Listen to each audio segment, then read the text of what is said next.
Recording and say, welcome to you all. I'm so glad that you're joining me. I am Dr. Safian, subbing in for Ms. Johnson because she had a family situation to attend to. So I said, sure, I'll step in and spend some time with your students. That's so, and I do have the qualifications. I mean, more than just being her friend. Okay, I'm just saying. All right. Why did So, everyone come this morning? I had one student show up this morning. What do they think? They don't have to come because Mary's not? Yeah, well, guess what? She Attendance is said being that to come. taken. So she told me to please remind you all to complete your attendance affirmation, but I'm writing it down also because, Okay. we're in the healthcare business and you got to double check everything. Okay.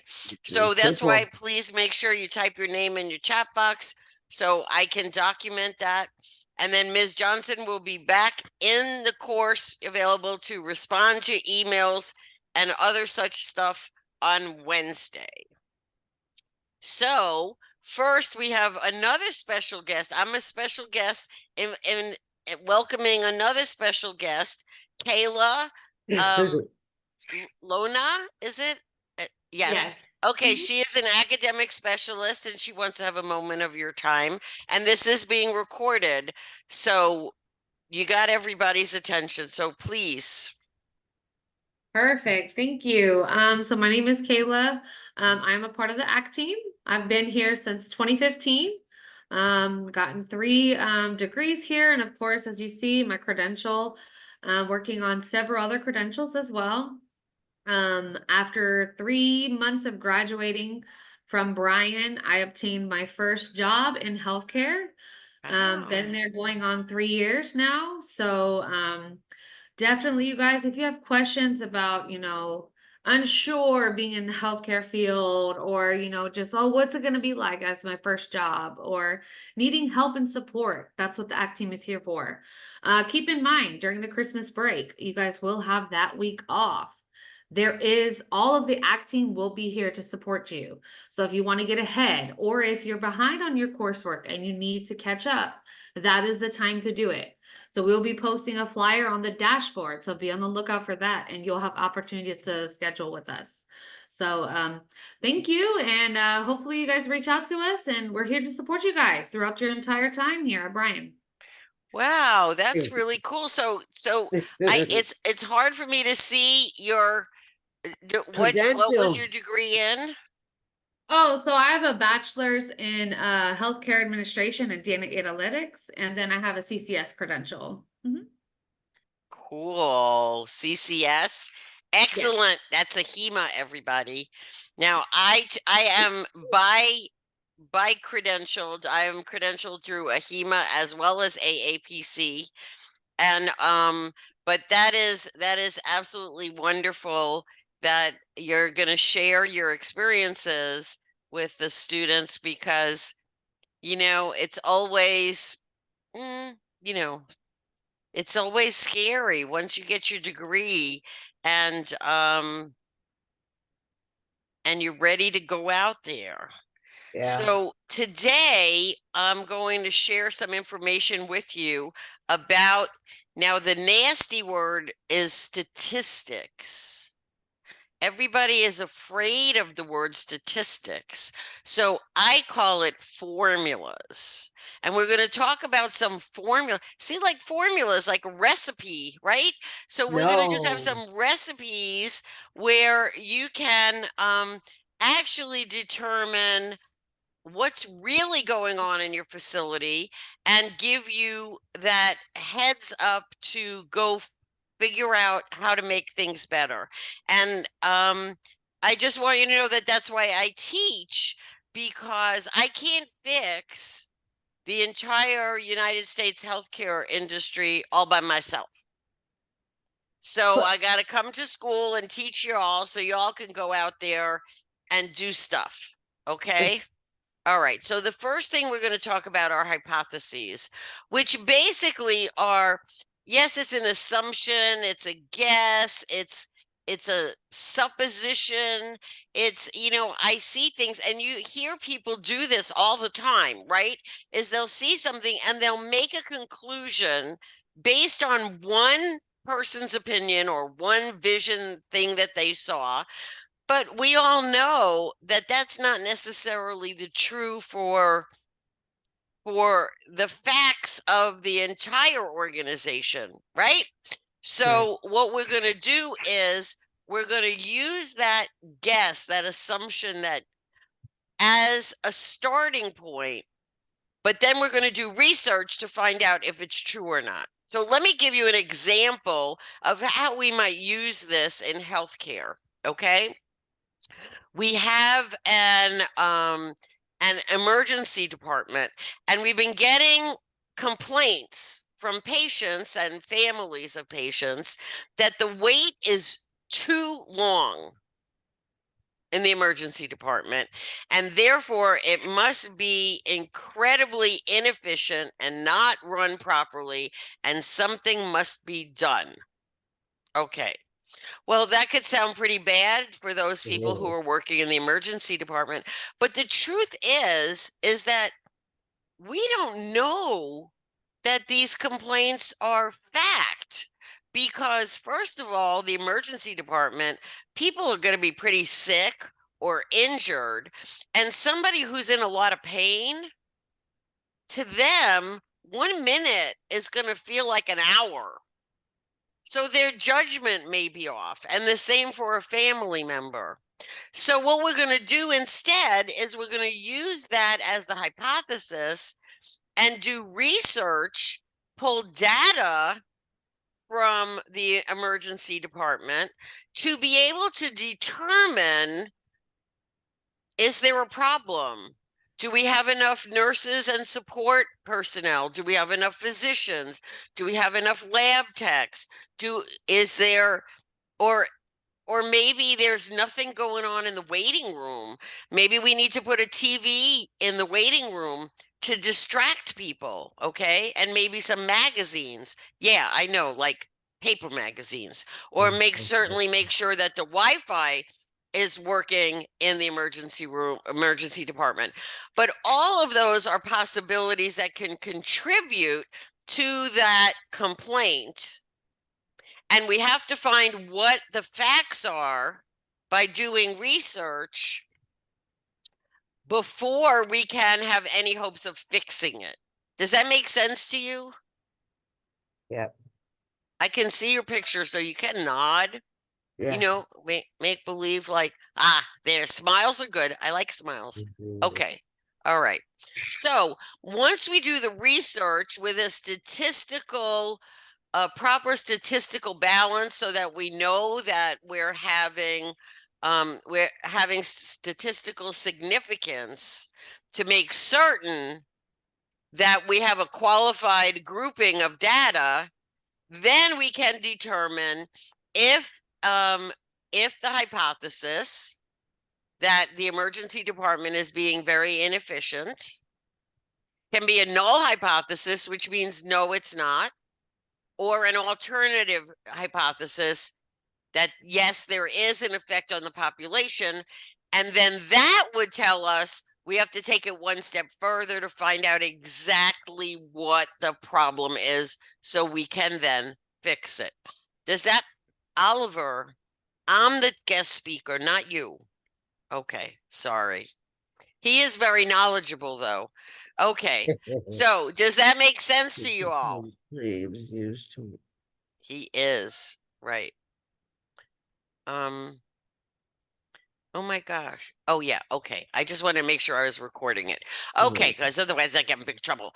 All right. So today, our time together, we're going to focus on three things: mean, median, and mode. Mean just means average. Not average as I saw that movie and it was, average. This is average as in the statistical analysis of something being well, we're going to talk about that in a minute. Okay. And then median is in the middle. And then mode is most frequent. And I have great examples for you. So we're going to just dive right into this. Okay. Oliver, please stop it. I would put him on mute, but then I would be on mute and that becomes difficult, right? Okay. All right. So mean is the average. And that means that, and you already learned this in like third grade math or somewhere, is so you take all the numbers in your data set, you total them up, and then you divide by the number of numbers in the data set. Okay. That sounds kind of weird. So let's look at an example. Okay, so we have these numbers, and maybe they are lengths of stay for patients in the orthopedic unit. They might be other things, but for right now, we're going to look at 8, 9, 5, 6, 7. Okay, so we have five numbers. We total the numbers up for a total of 35. And then we're going to divide 35 by 5, which is the numbers in the set, and gives us a mean of 17. Okay, so this is very simple to do. And then once we have calculated this, I'm going to show you how we're going to use it. Okay. All right. Wait, you said 7. You said 17. Do you mean 7? Seven. Okay. I mean, yes, 7. Okay. Okay. I'm sorry. You're Oliver, okay. you seriously need to stop. I apologize. They were so good this morning. I don't know. Okay, and I gave them dinner. I'm a good Because you don't mother. have, they don't have all your attention. That's it, right on the nose. Okay, so here we have 7 patients that were discharged over the last week from the cardiac care unit. And we have lengths of stay of 8, 16, 15, 17, 18, 20, and 25. And we need to know the mean length of stay. And the way this is going to help us is the first thing we need to do is look at that average, because, in healthcare, different patients are different. I mean, they just all are. And this is very important that we understand that, but we still have to keep controls in process to make sure we're delivering the best possible patient care. Okay. So we need to know if patients are being held in the cardiac care unit longer, or maybe they're getting sent home too fast. We don't know this yet. But so the first thing we need to do is take a look at the numbers. And then once we have those numbers, we're going to do what's called benchmarking. And benchmarking is then comparing our numbers and calculations to the same calculations of other hospitals in the same community, in the same area, and the same types of hospitals around the country. And this will give us a better idea of what questions to ask to find out what's going on and how do we make the delivery of healthcare in our hospital the best it can be. Okay, so when we add up these numbers, 8, 16, 15, 17, 18, 20, 25, and then we're going to divide that total by 7, we get a mean length of stay of 17. That's where the 17 is, Stephanie. Yeah, that's where my brain was jumping ahead. Okay, so that gives us a mean length of stay of 17 days for these cardiac patients.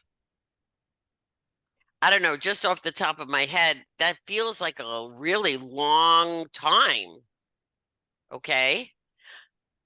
But but this gives us a basis to do more research, to investigate. Maybe our facility does heart transplants, and I'm pretty sure you're not going to plug in a brand new heart in somebody's chest and send them home.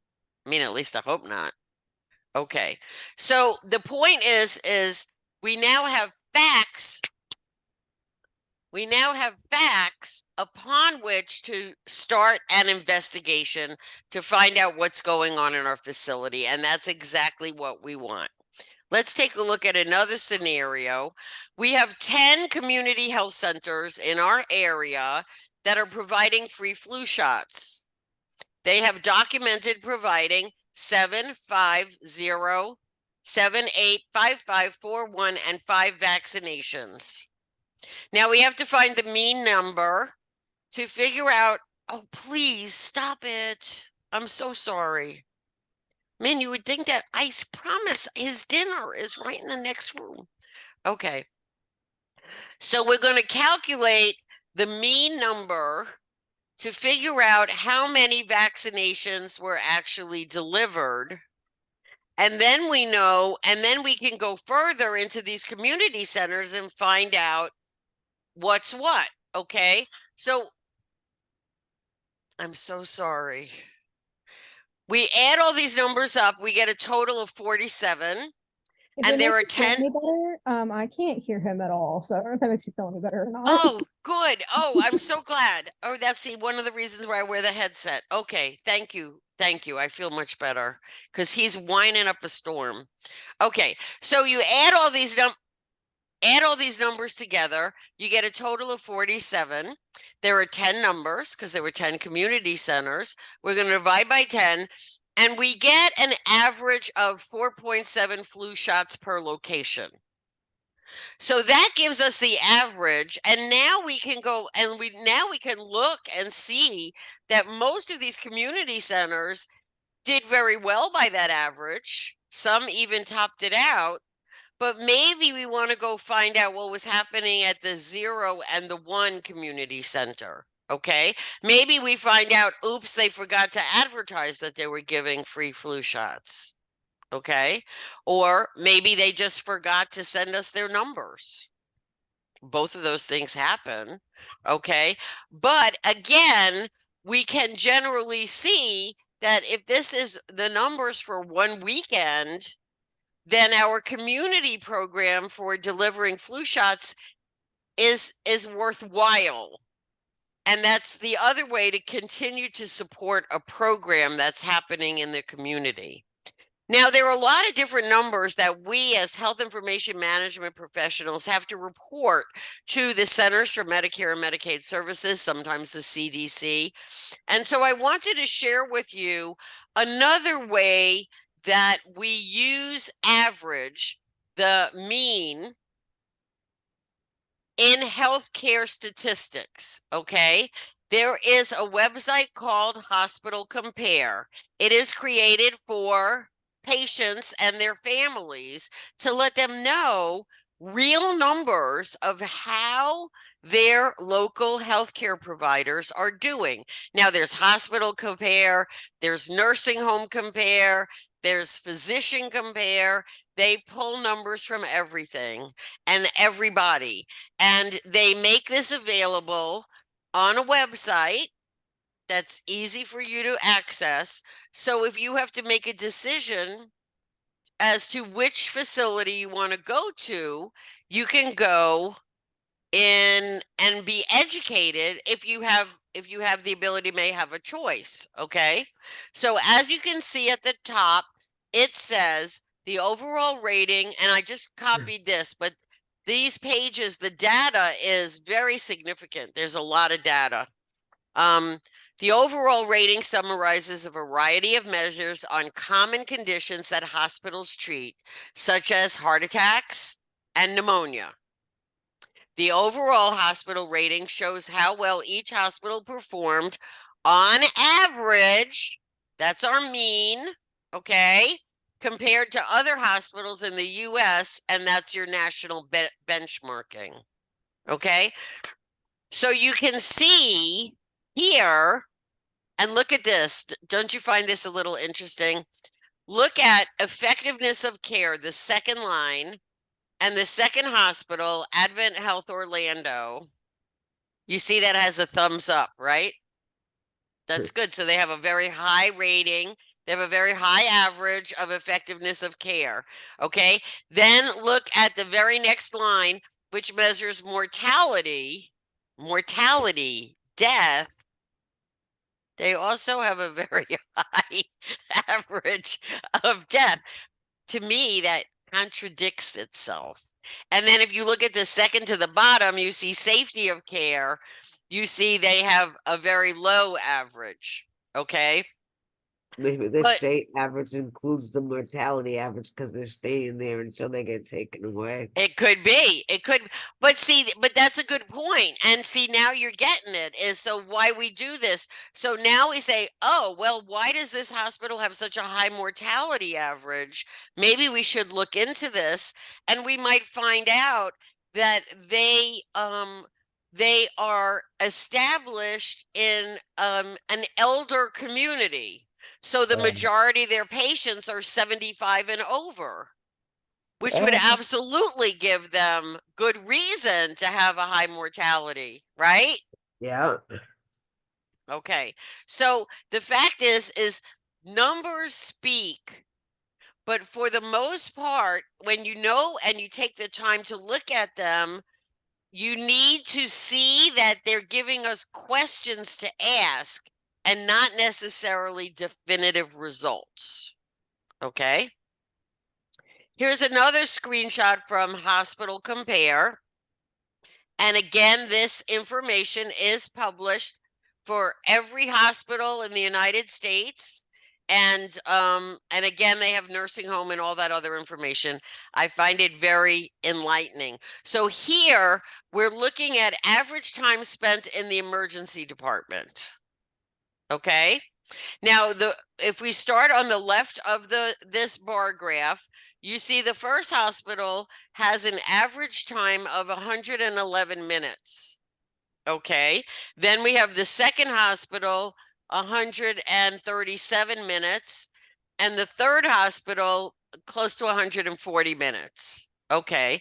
Well, those three seem to be clustered together, and that seems to be reasonable, especially when we look at the two light gray bars. The first light gray bar is the national statistics, the average, and then I'm in Florida, so I did this for Florida facilities, and this is the entire state of Florida. Okay. So this is pretty good. I have 3 hospitals. The average time spent in the emergency department is less than both the state and the national. That's pretty good, right? Yeah. Right? That's good. Okay. Now we look at this far right bar that's way over the top, 170 minutes for that hospital. Now, here's what I'm going to tell you is if I'm in the HIM department and I am collecting this data, getting it ready to report to the Centers for Medicare and Medicaid Services for Hospital Compare, I'm also going to take this data and I'm going to go to, I don't know, the chief of medicine or somebody, the head of the emergency department, and say, look at this, our stay is significantly longer than the other 3 main hospitals in our area. We need to investigate this and find out why. Does that make sense to you? Am I talking to my whiny little Yorkie only? I mean, No, it makes hello? sense. Facial express. See, you don't have to talk. You can talk, but you can put something in the chat box, or you can just like, oh, yeah. You could even do yeah, that makes sense. Okay. And the reason why I'm going through all of this is because I believe very strongly in learning new things every day. I also believe that you have to have a reason. Thank you, Brianna. I also believe you have to have a reason for learning stuff. I don't like learning stuff just to learn stuff. You know, I've never been very good at trivia, but I like to know why I need to learn this. What is the purpose? How will I apply this once? How will you apply this once you graduate and you go work in a hospital or a doctor's office or a nursing home or whatever it might be? Okay. So I'm doing all of this to show you that I want you to understand how you are going to use learning about mean mode and median. Okay. So speaking of median, let's talk about median now. And you know that if you live on a street or you drive on a street that has, multiple lanes, and down the center is this nice little grassy area with trees and plants and stuff, all right, I'm in Florida. I got a lot of that. All right. That's called the median. The median that separates the eastbound lanes from the westbound lanes. And so that is called the median because it's in the middle between the eastbound lanes and the westbound lanes. Doesn't that make sense? Okay. So all this means is when we look at a data set, that this is the point in the exact middle. So there are an equal number of points above this and an equal number of points below this. Okay, so that's pretty straightforward, right? We're looking for the number in the middle. 1, 3, 3, 6, 7, 8, 9. Okay, we got 7 numbers there, which makes finding the middle a lot easier. Okay, so we got 3 here, and we got 3 there, and right there we got 6 in the middle. Okay, but don't let that distress you if you have an even number of units in your data set. We know how to use the decimal point, right? Right. This is not the point that's in ICD-10-CM codes. This is the actual math decimal point. Okay. So we have 1, 2, 3, 4, 5, 6, 8, 9. Well, the middle is right here between 4 and 5. So we got 4.5. How easy. You could do this, right? All right. So how are you going to use this in the real world? Okay, you're going to use this in this example.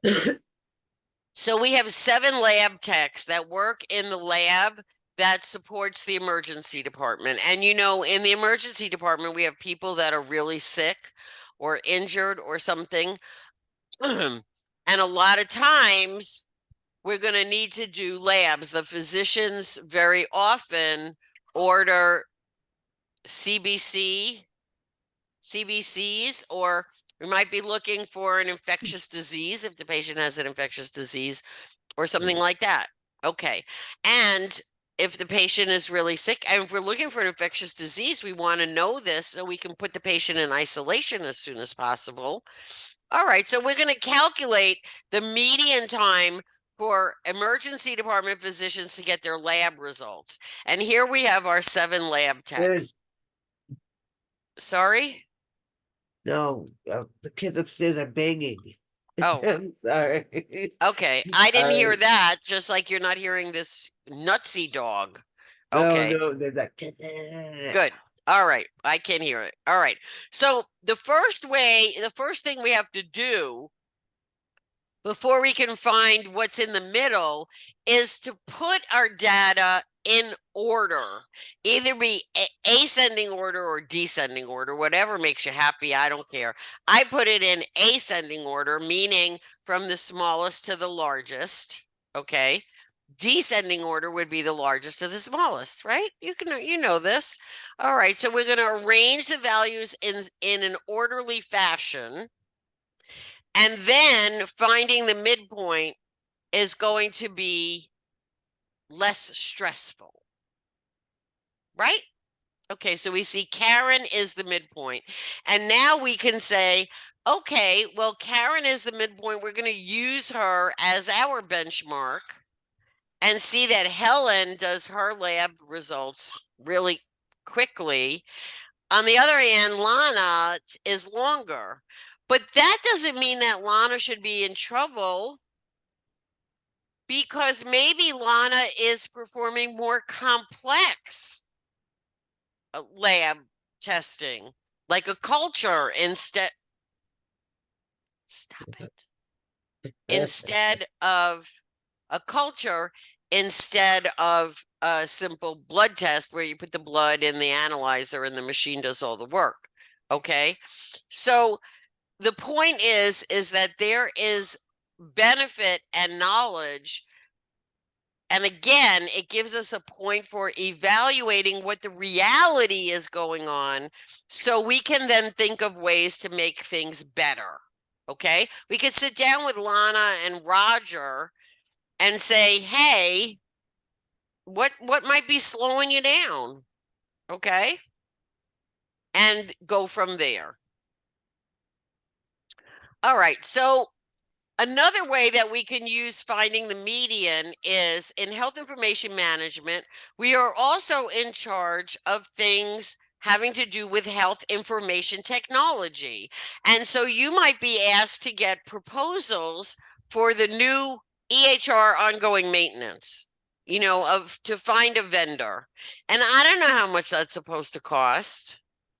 So my personal rule of thumb is I always send out three quotes for plumbers or three quotes for painters or whatever, because that way I can get an idea of what the median is. And in addition, I could check out if two are really close together and one is way high, then I can go, oh, that company is probably trying to rip me off. Okay. And the other way, if I got two that are really close and one is really low, then I may suspect maybe that company's not so good. Okay. But this is another way that you can then use median. So when you put them in order, again, I do ascending. You can clearly see that ABC support is the median, not just like the three bears. See, you were wondering why when you were a kid, they told you the three bears story, right? No? Yeah. Yeah, you remember the three bears, Goldilocks, and right? yeah. Okay. So that's why you had to learn that, so you could understand finding the median. No. All right, if you're not going to laugh at my jokes, then I'll just go home. Oh, thank you very much. All right. And besides which, I'm already home. All right. So if we look at, it doesn't matter how many numbers you have. The bottom line is you need to put them in some semblance of order. You need to put them in ascending order or descending order, and then identify how many numbers you have, and bing, bang, boom, the middle one just comes out. Who wants to tell me what the middle number is here? Numbers out. Oh, 15 numbers. Huh? Oh, it's telling us the answer. Where's the answer? Did I put the answer? 24. There are 15 Yes. numbers. Our middle is the eighth The number. eighth number, right. So 1, 2, 3, 4, 5, 6, 7, 8, 24 is the median. Do with that what you will. Okay. All right, now let's turn on, oops, Why is my hand down? mode. Oh, that's it. Mode is the most frequent number. So here you have a little example. You can see right away the number 10 appears 3 times in this grouping. 11 appears twice, and everybody else is there just once, giving you 10 as the mode. Do you want to tell me how you're going to use that? Well, mode does not have to only be used with numbers. It can be used in surveys and other determinations. For example, our food service manager asked the patients to name their favorite liquid refreshment. Okay, so the survey stated we asked 12 patients, and they had the choice between water, iced tea, or cola. And the food service managers wanted to know because, for example, if cola was the favorite, they would make sure to order an extra case of cola. Or if iced tea is wanted and water, just comes out of the spigot, or maybe we were going to buy bottled water. Okay. But this time, I wanted to show you something else, and that is to use tools that you have at your fingertips, including Microsoft Excel. Microsoft Excel, you could just put your data in, and you'll notice that Microsoft Excel, not very happy with words. It's not a real word software, right? Excel likes numbers. So I assigned each one of the answers a number, entered that, and then what I did was I entered at the bottom equal mode for the formula, and then B1 through B12. And look at that.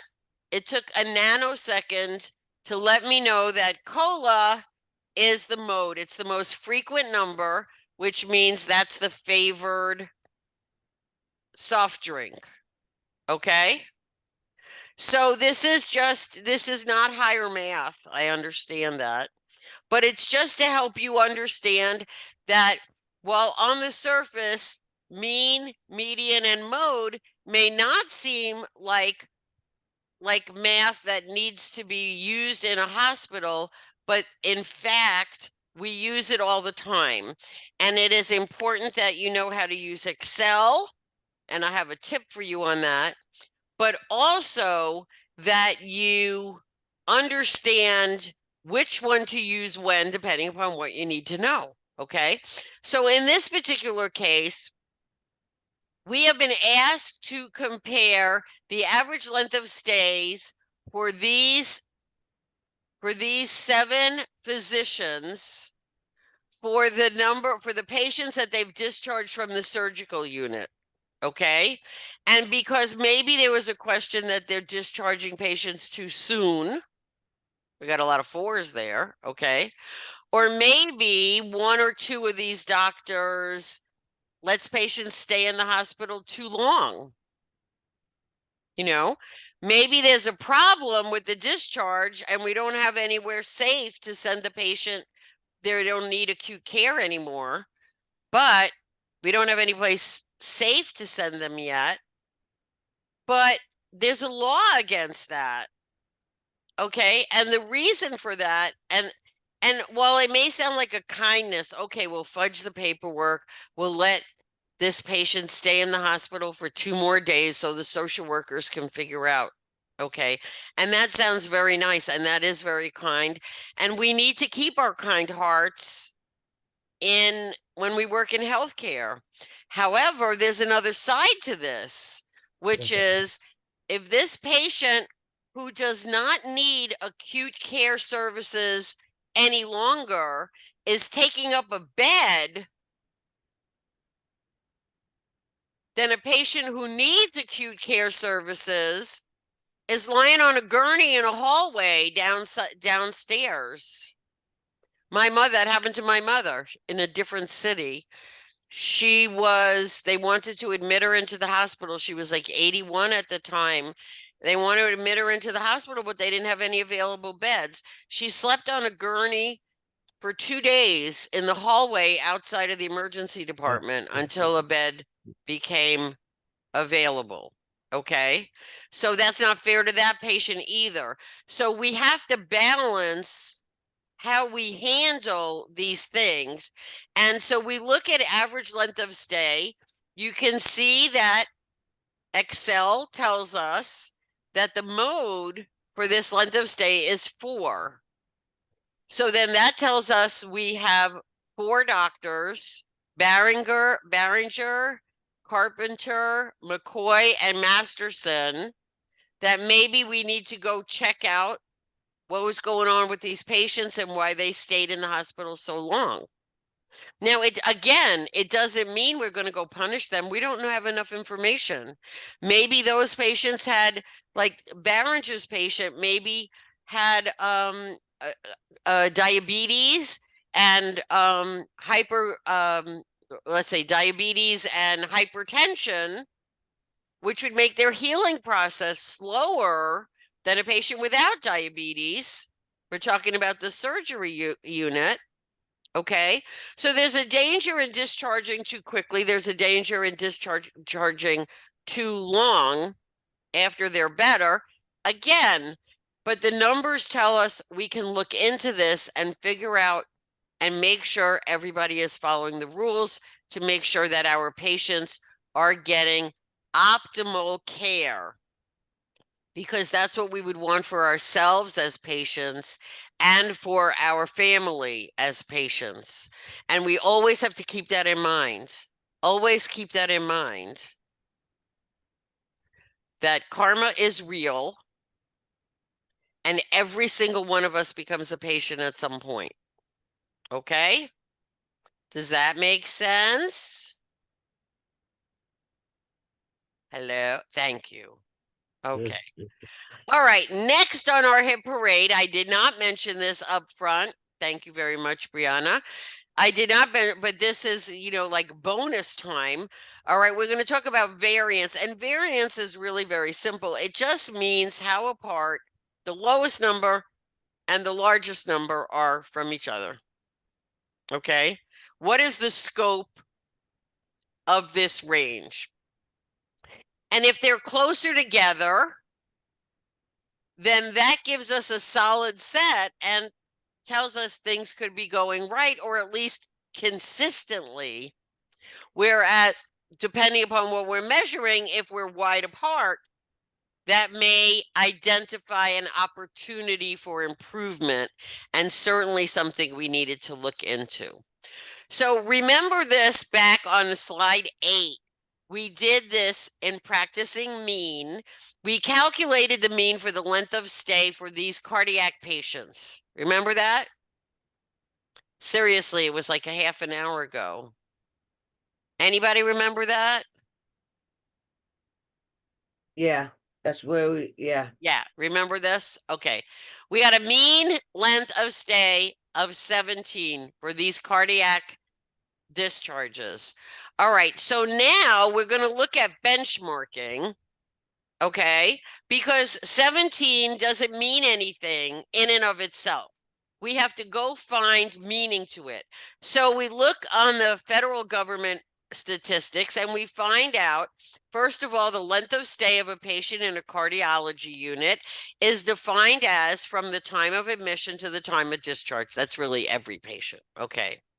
All right. The variance nationwide goes from 1 day to 35 days.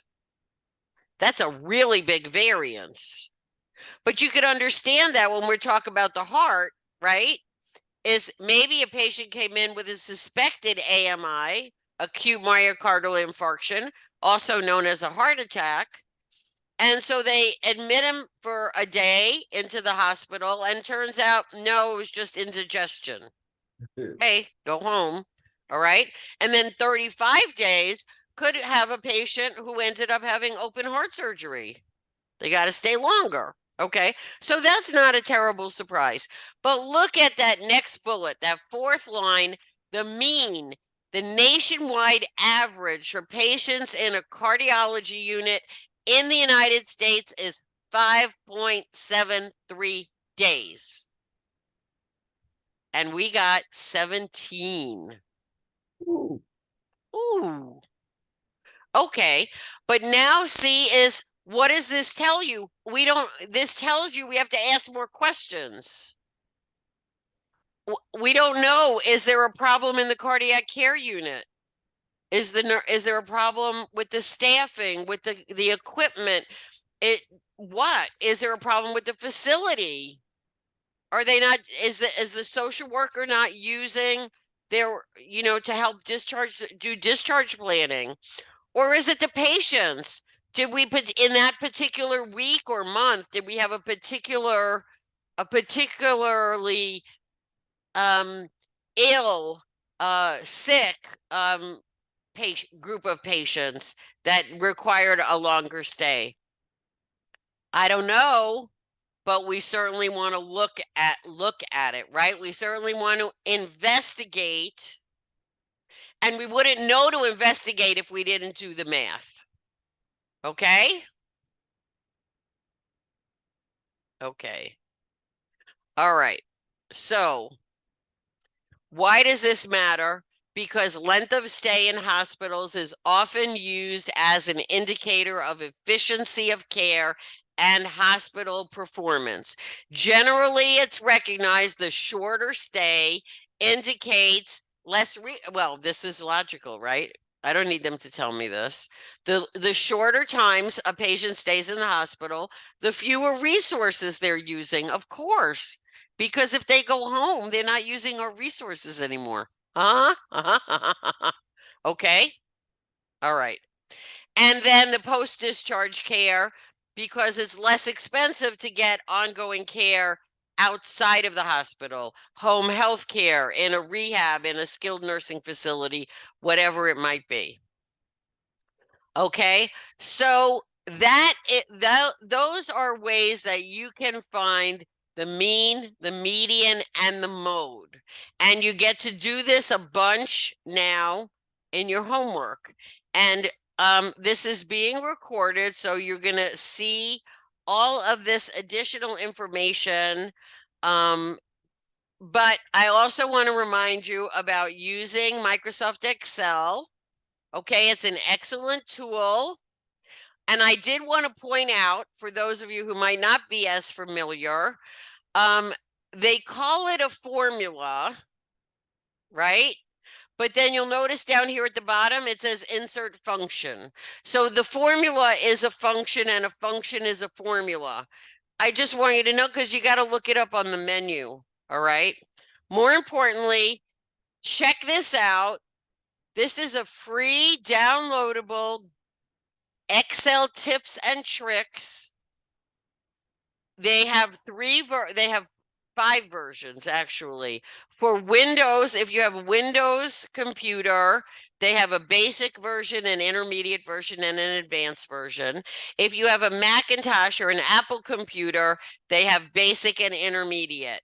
This is absolutely free. You can download it and it will help you use Excel more efficiently. And it's a really great tool, especially when you're working with numbers and statistics. Okay. All right. Ms. Johnson told me to tell you don't freak out if the system marks your answer wrong. Oops, that's not you answer. I don't teach English, but I know proper English. Okay. She will manually review all of your grades. And any questions? Okay, then.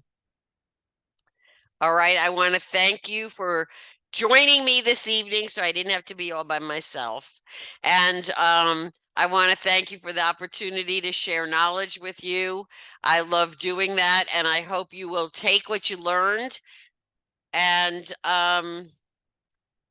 help make the healthcare system in the United States just a little bit better. Okay? Okay? Okay.